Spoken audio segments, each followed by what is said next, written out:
welcome to The Dividing Line on Christmas Eve of 2013. I'm not sure where that year went, but it is just about gone. 1 week left, and we are on into 2014. And could we have imagined the things that have happened this year? I don't think we could have. A lot of wonderful things have happened this year. The Lord's been faithful to his people. We'll probably toward sometime next week do a review program, or at least a segment of 2013. It was pretty amazing. I think back to Dublin and Berlin and London and Johannesburg and all the places within the United States and Canada that I traveled to. Became a platinum frequent flyer. Biggest travel year of my life, distance-wise, to be certain. Thankfully, not by number of flights, but by time spent inside a pressurized cabin. There's no question about that. Large number of debates, primarily on Islam this year. That's certainly the case. We're up to about 135, somewhere around there now. And it's been, we press on. But I have to admit, when I think back over 2013, much of what crosses my mind is the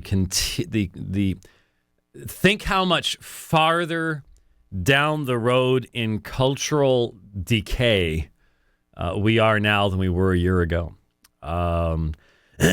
Just an amazing thing. Real reasons to be considering the freedom of speech in the future within our society. This may be one of the last bastions. Webcasting may be one of the last bastions of the freedom of speech. I mean, think of all the stuff that's on the web right now and how difficult it is, even for repressive governments, to control what's on the web. Now, what will be in danger in the future will be especially large organizations, or really any organization. I mean, I could see members of the United States Congress today introducing legislation to remove tax-exempt status from any organization that is quote-unquote homophobic. In other words, it would quote Romans 1. I mean, because we all discovered last week that Paul was clearly a homophobe. And a bigot and a hate monger. And, you just use the hate speech laws, just move them over one little bit and voila. I don't think anyone would call me crazy for thinking that someone would introduce that. Now, would it get passed yet? No. But we know how the left works. You start off with 2 or 3 people pushing something, they get laughed at. And the next time they introduce it, there's 10 or 15 people. And eventually it gets through. It's just you keep pushing and pushing and pushing, and if there's not any firm foundational bedrock left to a society, it's like rotten wood. When you first push on rotten wood, it's still got stiffness to it. But you keep pushing, but eventually it gives way, and I think that's what we're seeing. So who knows? It could be very true that the dividing line long outlives Alpha and Omega Ministries, if you know what I mean. I mean, that's a real possibility. I mean, just looking at the future, that's how, the way things are. But it really, when you think about it, this whole Duck Dynasty thing right now, and you look back over the year, and what have you seen? You've seen this progression, and the speed of it is what is truly breathtaking. And where will we be at the end of 2014? My prayer would be that God would have granted great repentance. But let's be honest with ourselves. That normally comes with great judgment. And what kind of judgment would bring repentance to this land? I don't know. Good questions. Lots of questions we could be thinking about. All I know is when I look toward the future, there is I think, very fleshly temptation to be focused upon all the negatives. And a very fleshly temptation, and it's a lack of faith for us to become entangled. And I think I'm talking to a lot of people. I know the mindset of a lot of people that are attracted to this kind of program. And we have a tendency toward worry. We have a tendency toward saying, "Oh, things are just they're so bad they can never get any worse," et cetera, rather than looking to the future in light of the past and recognizing our current circumstances do not determine the reality of God's blessings. They do not. There are people this day who are in just dire straits. They have nothing in comparison to you and I. They don't have personal freedom. I mean, I did have, let me get up to my, why didn't I bring that up? Well, that was dumb. And you click there and you go there. There was one article that I was going to mention today. It's called Violence-Weary Iraqi Christians Can't Celebrate Christmas in Peace.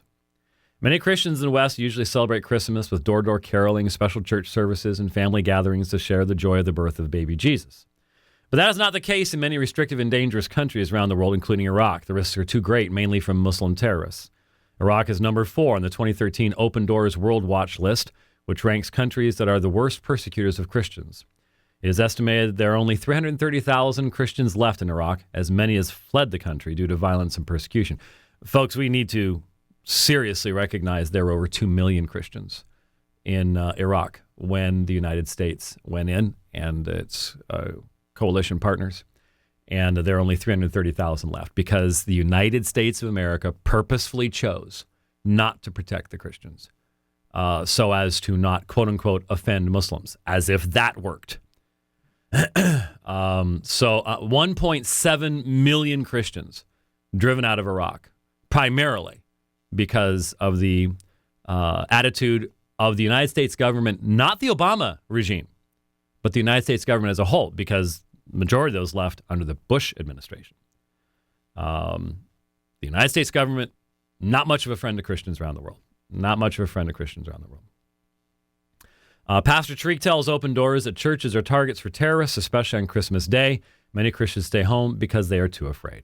Common Christian traditions are still important to the Iraqi believers. Tariq and Human, another pastor, say that in the past, many families would purchase a Christmas tree, decorate the house, and make special food. They would also buy new clothes and visit relatives and friends. However, because the situation is worsening in Iraq, they can't always do these activities anymore. The pastors tell Open Doors that believers enjoy celebrating the Christmas feast because it reminds them of God's love and his promises. But because security is limited, the freedom to celebrate Christmas is growing less and less, Tariq explains. Last year, Christian students in Central South Iraq were warned that if they skipped classes to celebrate Christmas, there would be severe consequences. Last December, Christmas coincided with Muslim religious observations. That is also the case this year and puts Christians more at risk. In regards to feeling God's nearness, Tariq adds, as believers, we can see the hand of God with us while we are passing through everyday situations. And every day we feel his protection and love. But some people who are far from God feel that he does not take care of them.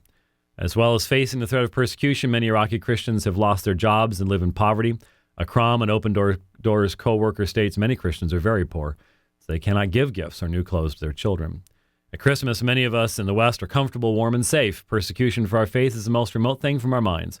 I challenge you to keep these brothers and sisters in your prayers, says Open Doors USA President and CEO Dr. David Curry. Pastor Tariq says that we can show our love to believers in Iraq this Christmas by joining them in prayer. Well, there is, you might say, oh, wow, what a downer. No, I think we need to recognize it's a balancing act. It is a balancing act. There is absolutely no two ways about it. I have mentioned the text to you many times before that and we're going to be hitting here in the not too distant future in my series through Hebrews chapter 13, but book of Hebrews. In chapter 13, let love of the brethren continue. Do not neglect to show hospitality to strangers, for by this some have entertained angels without knowing it. Remember the prisoners as though in prison with them, and those who are ill-treated, since you yourselves also are in the body. There is a command to remember the prisoners as though you were bound together with them. Literally is what the Greek term in verse 3, sundedemenoi.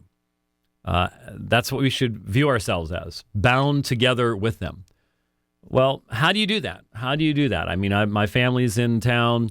At least the family that's out of town. My daughter and son-in-law and granddaughter. And so each morning we're getting to see, little, today I was walking her. She evidently doesn't like, I was told that she didn't like it when you would hold her arms up and walk her. Well, she lets Grandpa do it and seems to enjoy it. And now she's letting other people do it. So who knows? I mean, she could walk. She can stand up on her own, do all this stuff, but she's a little bit too chicken yet.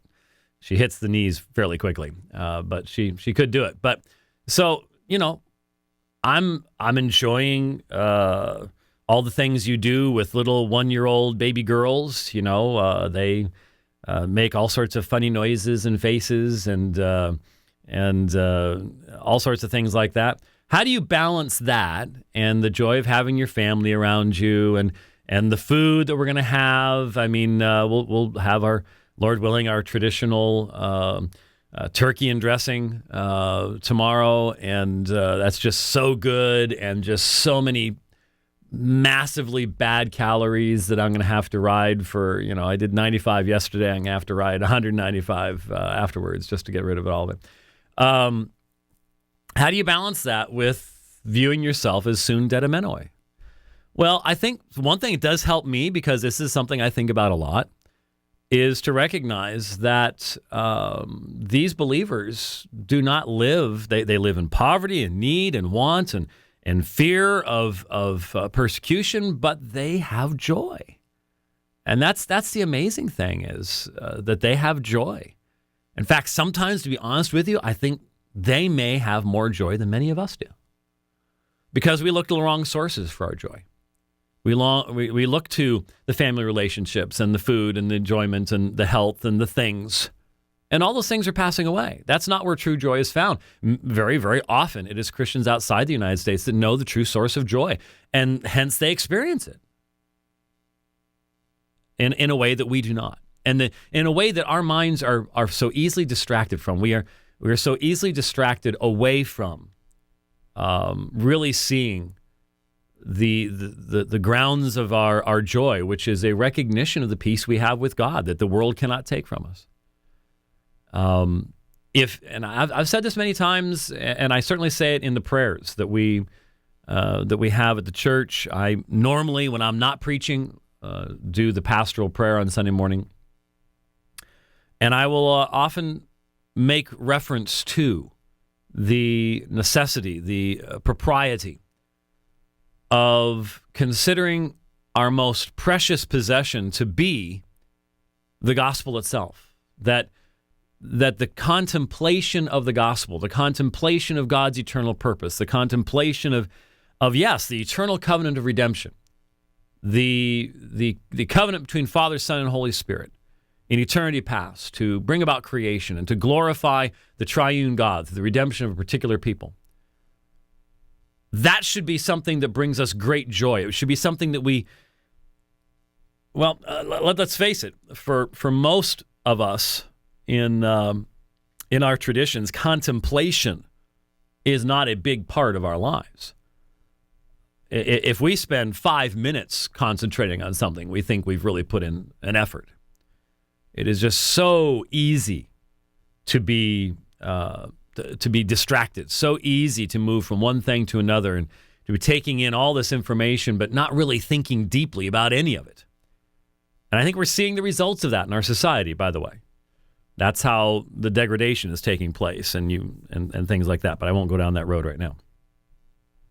But the contemplation just of God's purposes should bring us great joy, let alone our participation in that. And yet so often we are short-circuited by all the stuff around us and everything that's going on around us and the ringing of the phone and the arrival of email, whatever else it might be. And as a result, we don't end up really seeing the heritage that is ours, which we can see if we look at our persecuted brothers and sisters who don't have all those things that get in the way, and yet in many ways they seem to have more peace and more joy and more contentment than we have in the West, which may say something more about our faith in the West than anything else. So how do we have a balance? Well, we pray for them. We make it a part of our celebration to pray for the persecuted church and to pray for those that day cannot gather. They can't have the family together because any unusual gatherings would attract people. And then do what many of them do, and that is pray for their persecutors. Because it's so easy for you and me to sit here and to have a righteous indignation and anger toward the Muslims who would be watching with evil intent to persecute Christians on Christmas Day. I mean, we've listened. It's very interesting. Again, there are different Muslims. I've just recently had Muslims. I'm not going to mention them so as to not cause them problems, but I've had Muslims wish me a happy Christmas. But there are Salafi and Wahhabi Muslims who never do that. And I understand why. Remember, and please forgive me, the name has escaped me and I didn't look it up. But remember the young man that I responded to last year, where I played. He's a young teacher, and he was speaking about Christianity, and he got it all wrong. And I responded directly to him in about 3 programs. And I've seen videos from him, and one of his videos where he says that it is worse. To wish someone a Merry Christmas is worse than mass murder. And that little snippet has sort of gone viral, and he's sort of given as an example of a terrible, horrible person. I understand what he's saying. He's saying the worst sin, the only unforgivable sin, is shirk. And to wish somebody Merry Christmas is to wish them well-doing in idolatry. So I understand. I mean, if I believed what he believed, which is based upon misunderstanding, but if I believe what he believed, then I would probably have to hold his position. But it's so easy for us to, when we think about our fellow believers literally hiding their homes and maybe very quietly leaning, Akari, yeah. I thought it was Akari, wasn't it? I think it was. Wajdi, yeah. I think so, yeah. But they may have to lean in close to one another and sing quietly, very quietly, so it doesn't get out of the room. A Christmas carol. They can't go door to door. Then again, to be honest with you, we won't get persecuted for doing it, but I just read an article this morning about how at a certain Army base down south, they were talking about the Christmas football tournament. And they were informed by their female diversity officer they couldn't call it that. It had to be a holiday tournament. Can't be because if you're in the Army, you can't talk about Christmas.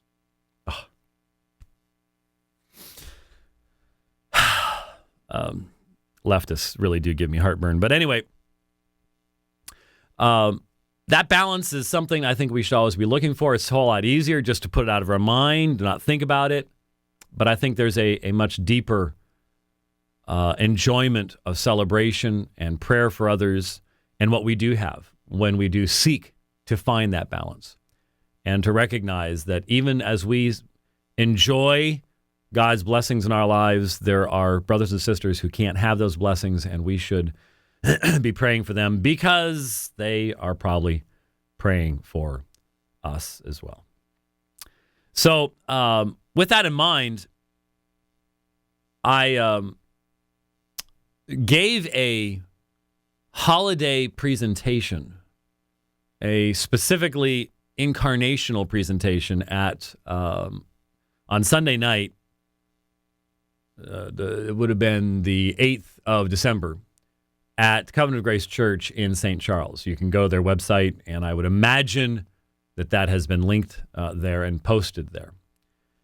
And it was a very unusual one because it was a version of a presentation I first gave a couple months earlier in Canada on manuscript P52.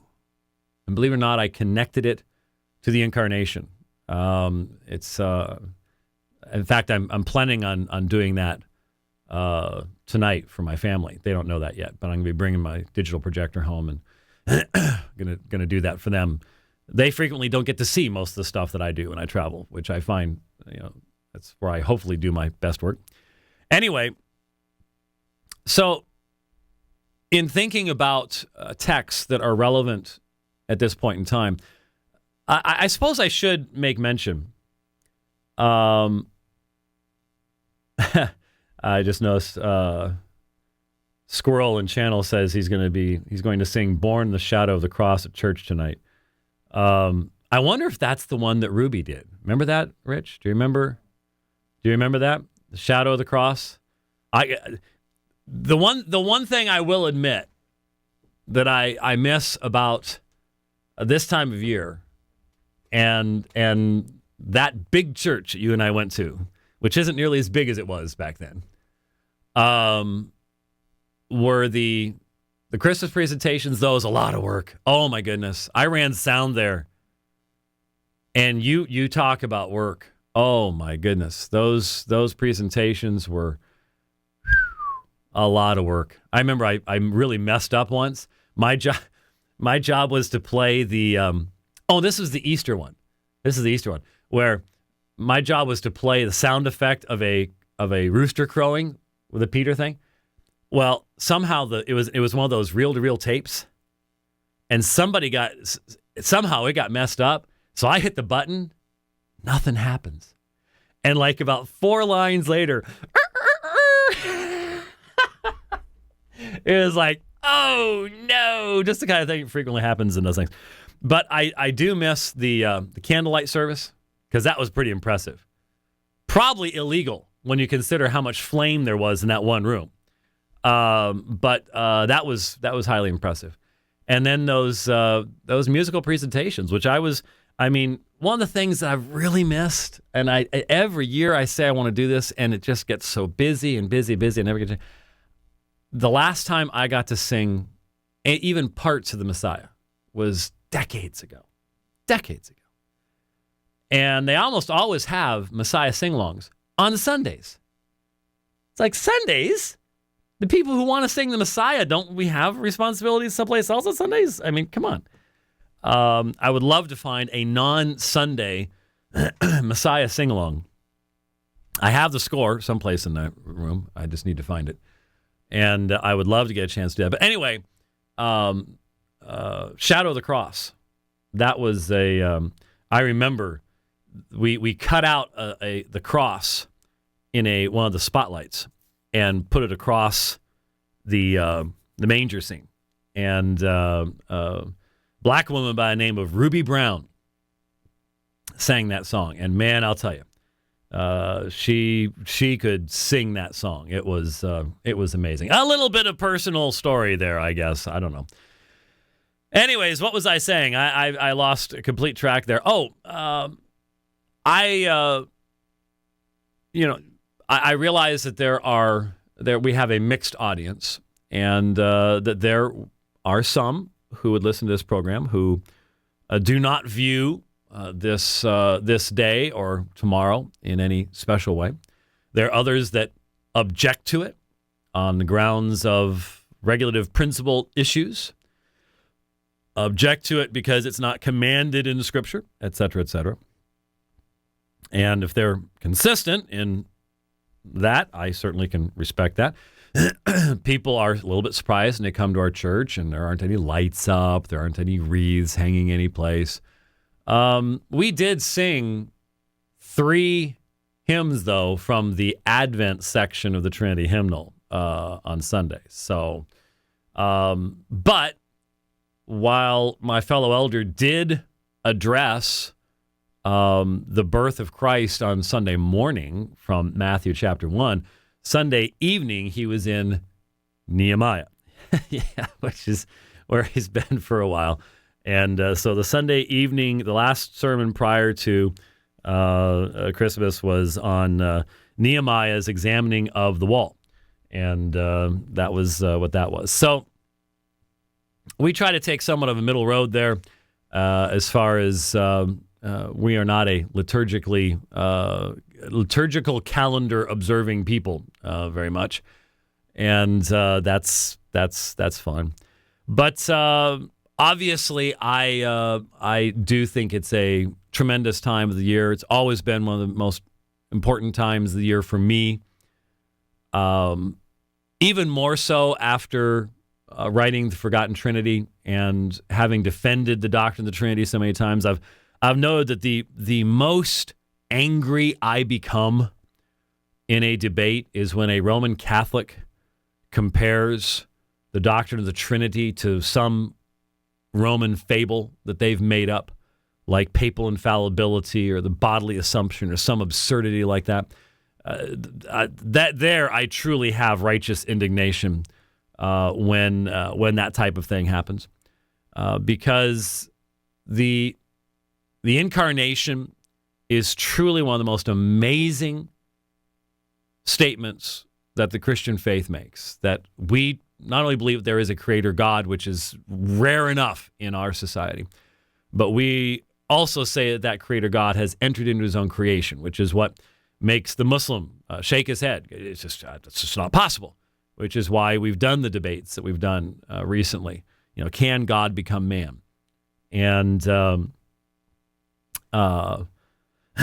the reality is that as we consider this particular subject,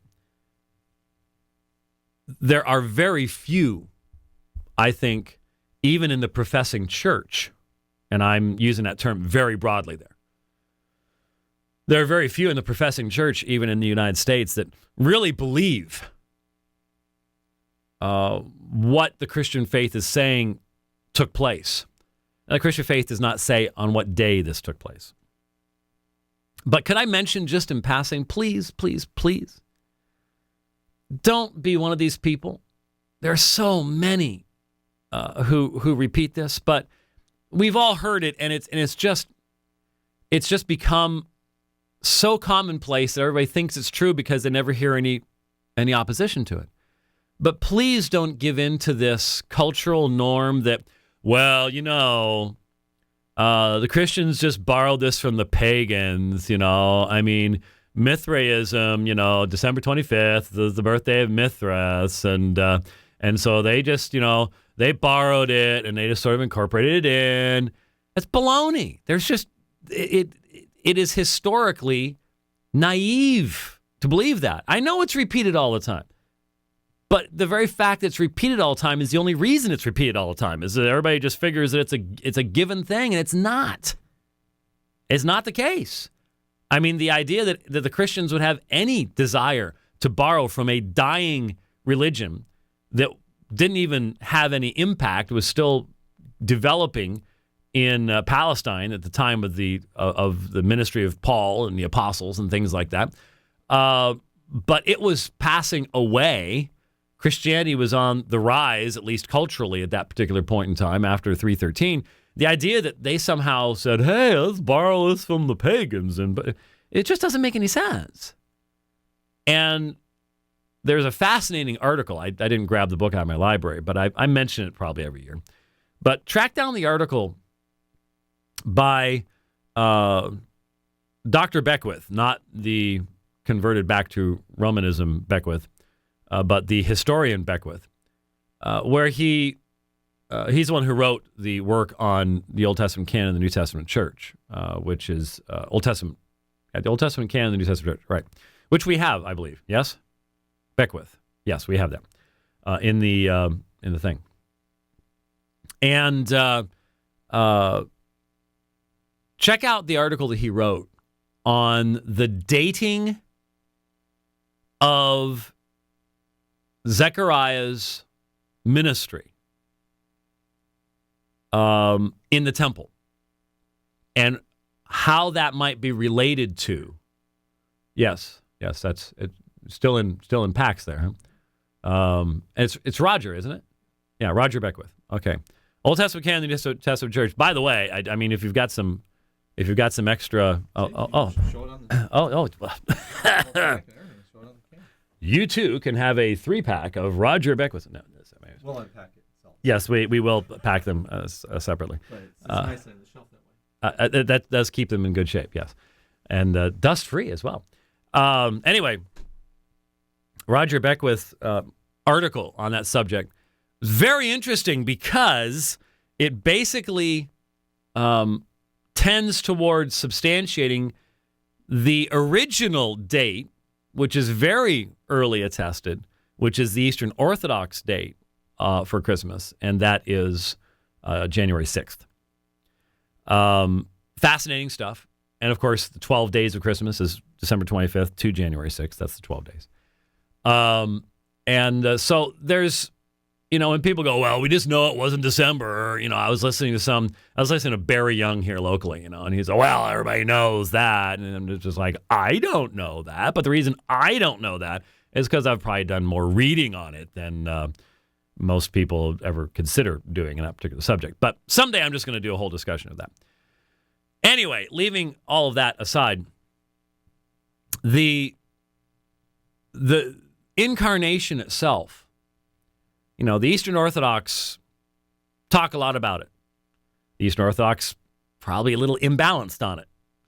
But I think there's some truth to the idea that the East is imbalanced toward the incarnation, the West toward the crucifixion and resurrection, the West towards soteriology, the East toward, they have a concept called theosis, participation in the divine nature. They have a very weak doctrine of sin in comparison to the West. We need to be balanced. But I do seem to sense, especially amongst Western Christians, a de-emphasis upon the incarnation and upon Trinitarianism as a whole. There really seems to be a de-emphasis upon those issues. And I see a meaningful biblical celebration of the very invasion of God into his own creation as a appropriate matter for the attention of God's people. Now, obviously, that means that a lot of the other trappings can be a distraction. But certainly, as I have spoken on the subject over the years, one of my favorite things to do when I do have the opportunity of speaking is going to the prophetic passages, going to Isaiah chapter 9, talking about a child to be born to us, natural terms, Yeled and Yulad, the very same root that's found in the Quran in Surah 112. He begetteth not, neither is begotten. Well, long before Surah 112 came along, what would that be? 1,300 years prior to Surah 112. Isaiah had used those very same roots to say to us, a child will be born to us, a son will be given to us. And I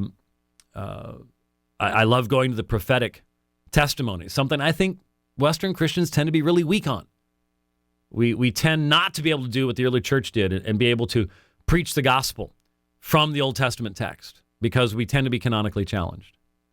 But I go to the prophetic text, and then I really think that one of the reasons that the great high Christological texts of the New Testament tend to be remote to us. They don't tend to be the primary text that we would put in our list of favorites, is because in essence we do allow a division to take place in our thinking between the Christ of Bethlehem and the Christ of the cross, and then there's really a distance to the Christ of, say, the book of Revelation, who rules the rod of iron, who has the sword coming forth from his mouth, and rules over the nations.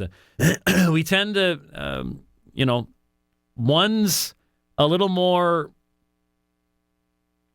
acceptable to us because it's not challenging to us. We like the baby Jesus. There are a lot of people who like the baby Jesus because the baby Jesus isn't going to judge us. But the Jesus of Revelation is judge, and he has wrath against sin. And we just figure that Jesus is just simply the reconciler. Well, yeah, for those who have faith. But it's putting all of the faith together. It's putting all of this together that's most important. And I think this is a great time of year to emphasize the amazing condescension that is demonstrated in the incarnation. And that then requires us to have the highest view of Christ. And so, for example, I think one of the great Christmas passages is Colossians chapter 1. Colossians chapter 1.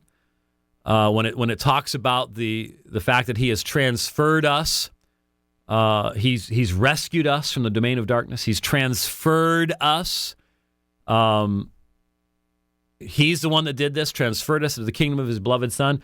Once he mentions his beloved Son, in whom we have redemption, the forgiveness of sins, then you have this great passage starting Colossians 1:15. He is the image of invisible God, the firstborn of all creation. Firstborn does not mean first created thing. And then, for by him were all things created, whether in heaven and earth, visible and invisible, principalities, powers, dominions, authorities, all things created by him, for him, he's before all things, in him all things hold together. They consist. And yes, I believe that is a Christmas passage.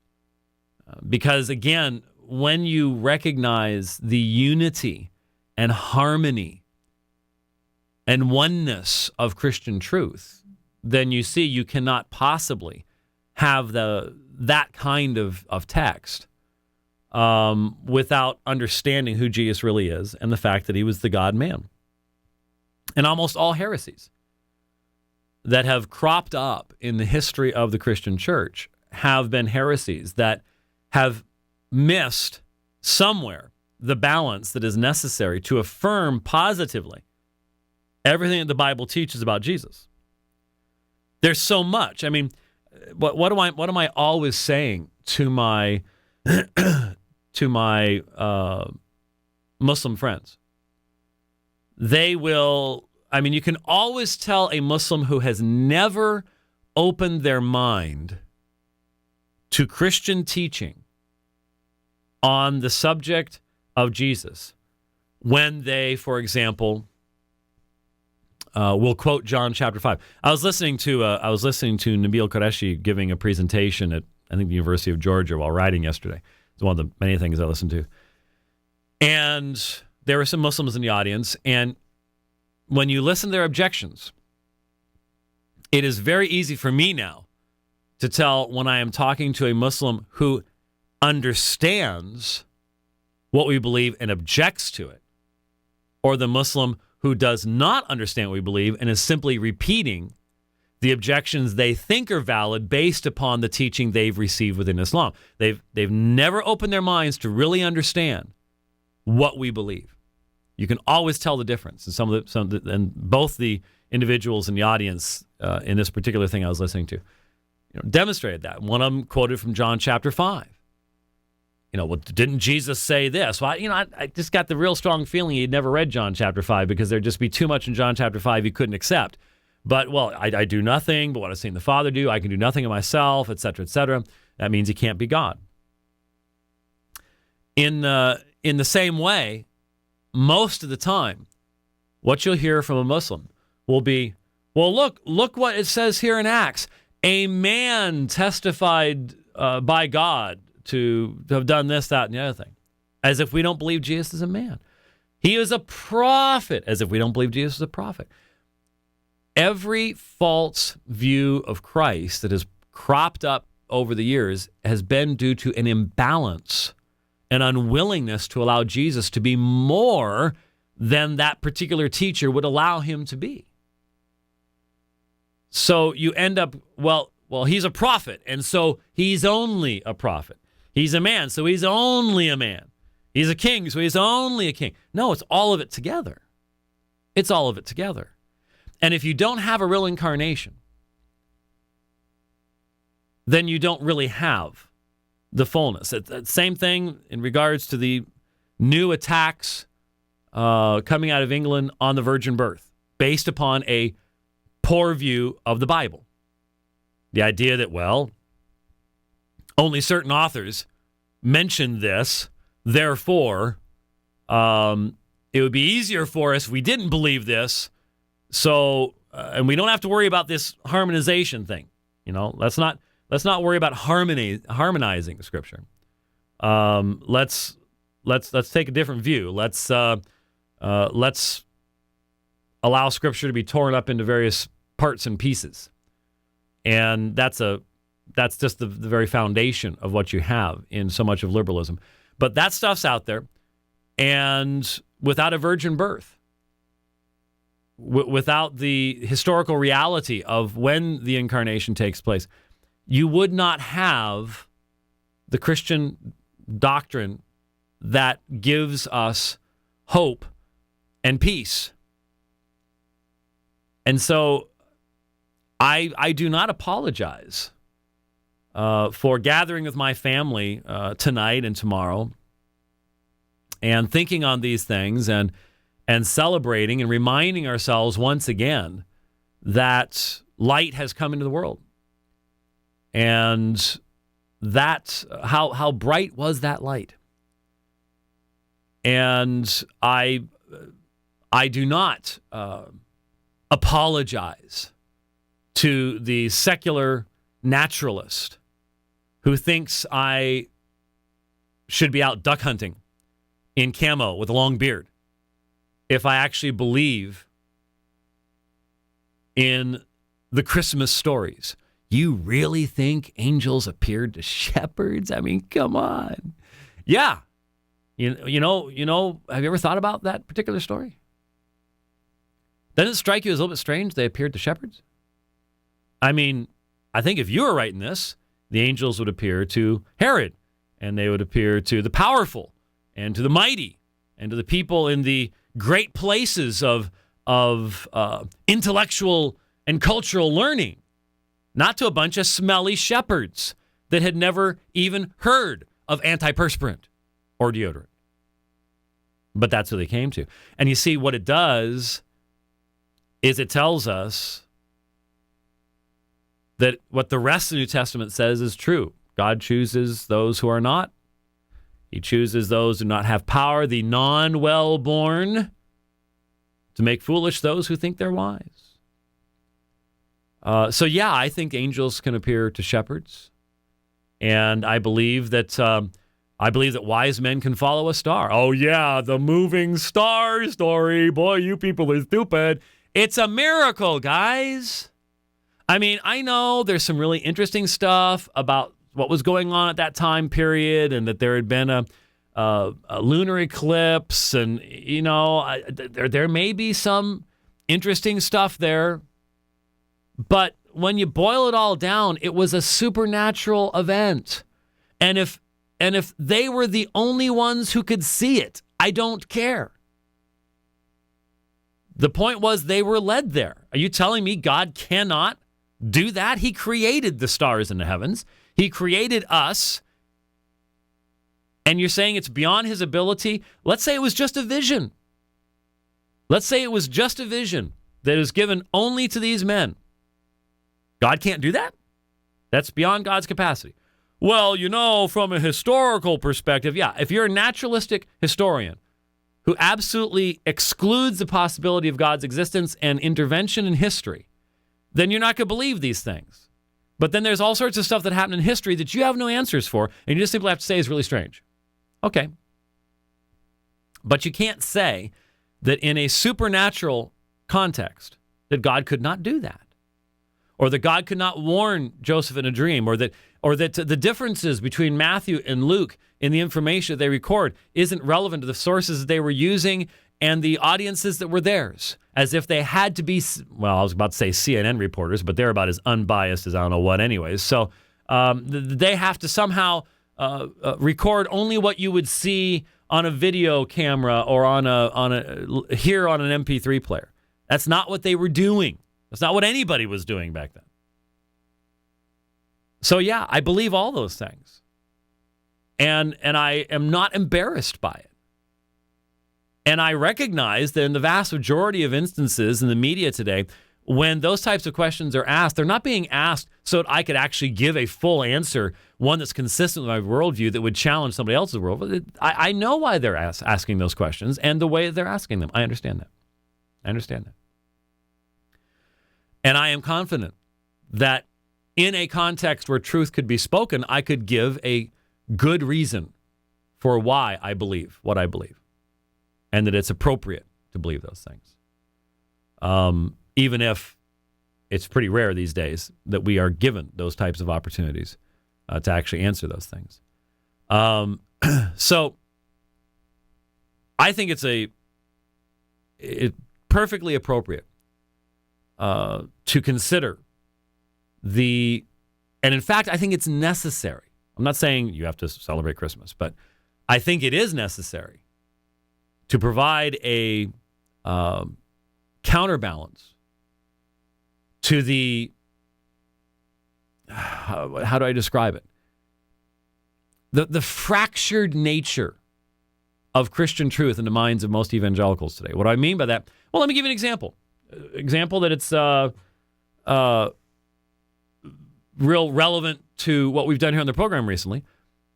We've been doing a Radio Free Geneva series, and I've been responding to Pastor Steve Gaines. And one of the things that I've noted in listening to some other things that he's done is that while Pastor Gaines seems like a wonderfully nice man, I do believe he's on the side of the angels, and has done wonderful, great things. He is not a systematic thinker. He is not a systematic thinker.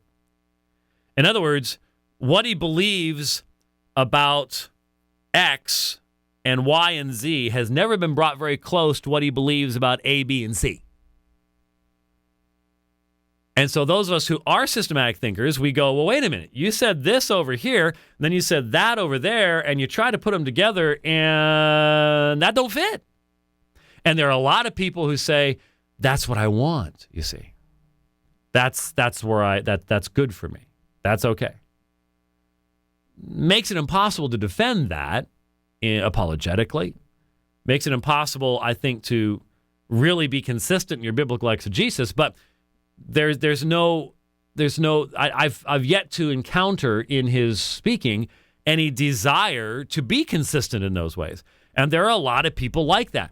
That becomes a problem from my perspective when we try to bring the faith and proclaim the faith to people outside of the Christian faith.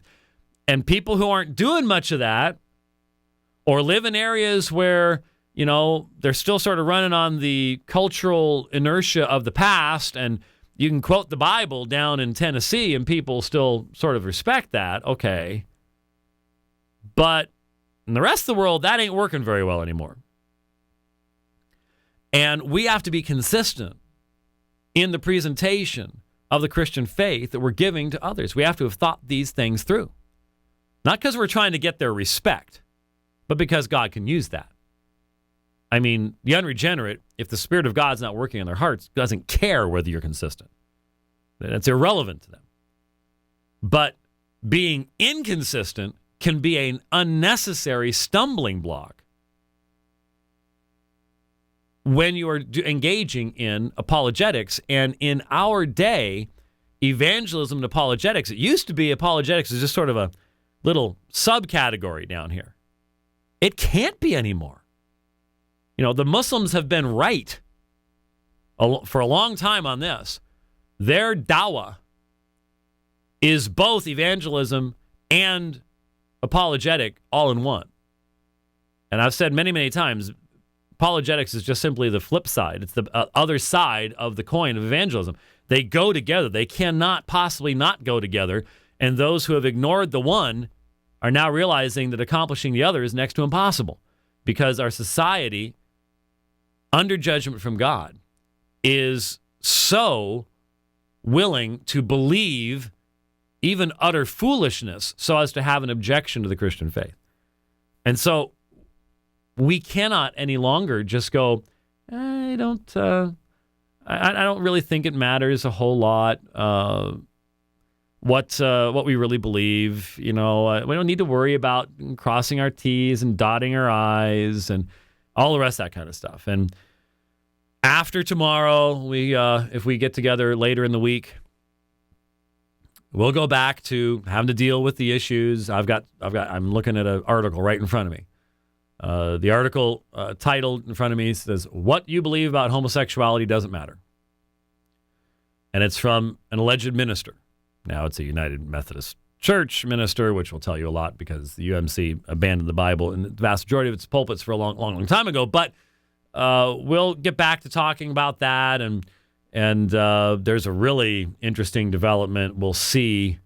I haven't even looked, but there's a really interesting development, possibly in regards to the. Did that come? Nope, nothing yet. But in regards to the Eric Cantor situation, the possibility of censorship in regards to people talking about this. There's an article that was written that pointed out that in comparison to what Eric Cantor has done, Mark Driscoll has done diddly. And yet, people just blogging forever, and then you've got Eric Cantor, and it's like, whatever, doesn't matter. And someone basically pointed that out, and their editorial was deleted, and we are wondering why that might be, and who's in charge of the deletion and stuff like that. We'll get back to all that. When we aren't looking at what's going to happen tomorrow. But still, again, if you aren't doing anything tomorrow, please don't feel like I am in any way, shape, or form putting you down. If you're convinced in your heart and mind, that's fine, that's great. But I don't have any problem with that at all. The problem I do have is when the folks who take that position then decide that, well, that makes me more spiritual than you because you do these things, and therefore you're not as spiritual as I am. That's where I think you can get into a bit of a problem there. So, anyways, well, that's interesting. I just saw a tweet here. I didn't get to check it.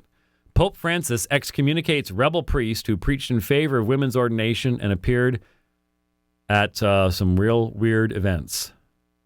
Well, that's nice. I really think if they got serious about this excommunication thing and clean things out, they, again, I've said many times, once you clean house, we'll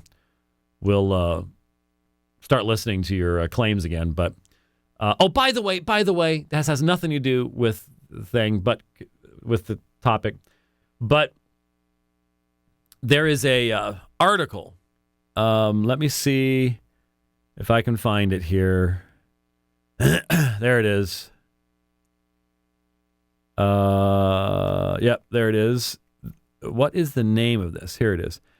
diversitychronicle.wordpress.com. There is an article posted on December 5th by Diversity Chronicle called Pope Francis Condemns Racism and Declares that All Religions Are True at Historic Third Vatican Council. Folks, it's a joke. Not a very good joke. There are some people that don't know good jokes from bad jokes. Just thought I'd mention that in passing. But this is a joke. If the Pope had said the things that he is recorded as saying here, it would have been the biggest news of the century. Every news organization in the world would have people all over it. Okay? It would have been the lead story for weeks on end, not on one little thing here that I've never heard of before, anonymously posted. But for example, this said, the Third Vatican Council, what's that? Concluded today with Pope Francis announcing that Catholicism is now a modern and reasonable religion which has undergone evolutionary changes. The time has come to abandon all intolerance. We must recognize that religious truth evolves and changes. Truth is not absolute or set in stone. Even atheists acknowledge the divine. Through acts of love and charity, the atheist acknowledges God as well. Well, he actually has gotten close to that. and redeems his own soul, becoming an active participant in the redemption of humanity. The reason people have been taking this serious is because Francis has allowed us to. Okay, I hold him accountable. He is definitely giving all sorts of mixed signals. But then, through humility, soul-searching, and prayerful contemplation, we have gained a new understanding of certain dogmas. The church no longer believes in a literal hell where people suffer. This doctrine is incompatible with the infinite love of God. God is not a judge, but a friend and a lover of humanity. God seeks not to condemn, but only to embrace. Like the fable of Adam and Eve, we see hell as a literary device. Hell is merely a metaphor for the isolated soul, which, like all souls, ultimately will be united in love with God, Pope Francis declared. In a speech that shocked many, the Pope claimed all religions are true because they are true in the hearts of all those who believe in them, etc., etc., etc. And so I've had a number of people going, look, this is amazing. And I just go, maybe if it was posted on The Onion, it would have been a little more obvious. But it is a joke. It is wishful thinking, and you just might want to check those things out before tweeting them out or anything else, because trust me, if the Pope had ever said anything even slightly like that. Now, Francis has said some pretty weird things, and I am going to be talking about some of that in the future because it's so painfully obvious that his defenders are just working overtime. But something tells me I make a prediction. May I make a prediction here? We can write this one down. Okay? I'm going to make a prediction that sometime during the course of 2014, ready for this? Sometime during the course of 2014, James White's predictions for the coming year, the Pope will say something more ambiguous again. The Pope will do an interview that's going to make people go, what? The Pope will write a commentary. He'll write to a newspaper, and people will go, eh? And second prediction, that Jimmy Akin and all of his defenders are going to be going, well, what he meant was, and if you haven't looked it up, what is the URL? It's the Lutheran Satire. The guys who do the Lutheran Satire on YouTube, they did one on hippie Pope Francis. Maybe if you just put in hippie Pope Francis or something, it'll probably come up. But the Lutheran Satire guys will have more material to work with in 2014. They will have to expand their hippie Pope Francis one. I'm making that prediction right now. And something tells me I'm on really safe ground. Really, really safe ground. Unless something happens to the Pope before 2014. And then I'm not on very safe ground at all. But anyways, well, folks, thanks for listening to my ruminations on the season today. Like I said, are we going to try to do something? Yeah, we're going to try to do something. Did we say Thursday or Friday? I forget which one. Probably Thursday. All right, we'll see what we can come up with on Thursday, and have lots of things to look at. But thanks for listening to The Dividing Line today. Hope you have a blessed day no matter what you do tomorrow. And we'll see you next time. God bless.